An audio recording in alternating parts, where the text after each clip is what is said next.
قریش مکہ عداوت نبوی میں دیوانے ہو رہے تھے۔ ایک روز ان حضرت صلی اللہ علیہ وآلہ وسلم کوہ صفا پر یا اس کے دامن میں بیٹھے تھے کہ ابو جہل اس طرف آن نکلا۔ اس نے آپ صلی اللہ علیہ وآلہ وسلم کو دیکھ کر اول تو بہت سخت اور ناپسندیدہ الفاظ کہے۔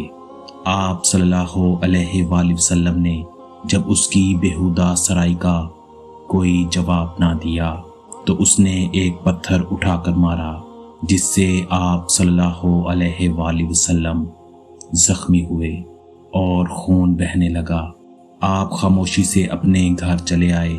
ابو جہل صحن کعبہ میں جہاں لوگ بیٹھے باتیں کر رہے تھے آ بیٹھا۔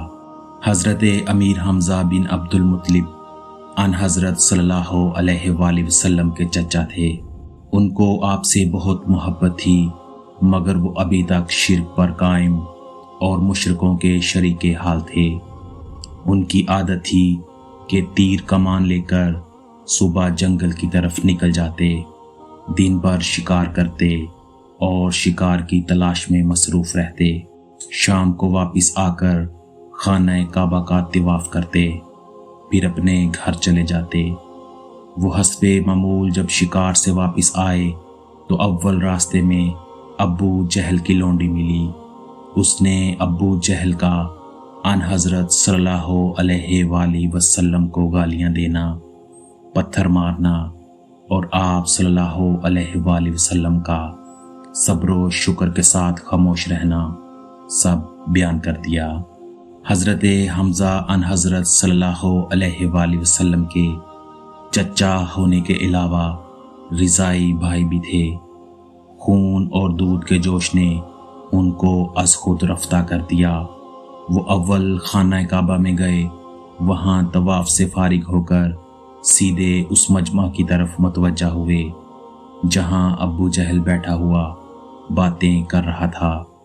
حضرت حمزہ بہت بڑے پہلوان، جنگجو اور عرب کے مشہور بہادروں میں شمار ہوتے تھے۔ انہوں نے جاتے ہی ابو جہل کے سر پر اس زور سے کمان ماری کہ ان کا سر پھٹ گیا اور خون بہنے لگا۔ پھر کہا، میں بھی محمد صلی اللہ علیہ وآلہ وسلم کے دین پر ہوں اور وہی کہتا ہوں جو وہ کہتے ہیں۔ اگر تجھ میں کچھ ہمت ہے تو اب میرے سامنے بول۔ ابو جہل کے ساتھیوں کو غصہ آیا اور وہ اس کی حمایت میں اٹھے، مگر ابو جہل حضرت حمزہ کی بہادری سے اس قدر متاثر و مرعوب تھا کہ اس نے خود ہی اپنے حمایتوں کو یہ کہہ کر روک دیا کہ واقعی زیادتی مجھ سے ہی ہوئی تھی۔ اگر حمزہ مجھ سے اپنے بھتیجے کا انتقام نہ لیتے تو بے حمیت ہوتے۔ غالباً ابو جہل کو حضرت امیر حمزہ کا کلام سن کر یہ اندیشہ بھی پیدا ہو گیا تھا کہ کہیں یہ اس طیش و غضب کی وجہ سے ضد میں آ کر مسلمان ہی نہ ہو جائیں، اور اسی لیے اس نے ایسی بات حضرت حمزہ کو سنانے کے لیے کہی تاکہ بات یہیں ختم ہو جائے اور حمزہ اسلام کی طرف متوجہ نہ ہو سکیں۔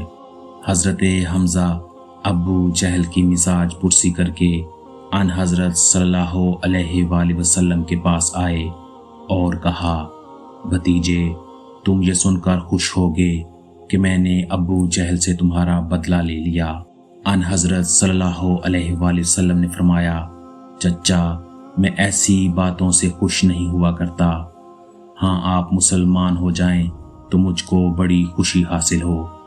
یہ سن کر حضرت حمزہ نے اسی وقت اسلام قبول کر لیا۔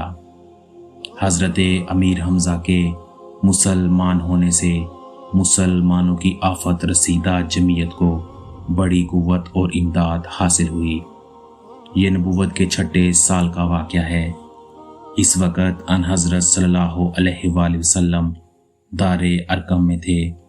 قریش مکہ ان حضرت صلی اللہ علیہ وآلہ وسلم کی شان میں بہت ہی گستاخ اور بے باک ہو گئے تھے۔ اب حضرت حمزہ رضی اللہ تعالی عنہ کے مسلمان ہونے سے وہ کسی قدر محتاط اور مؤدب ہو گئے تھے۔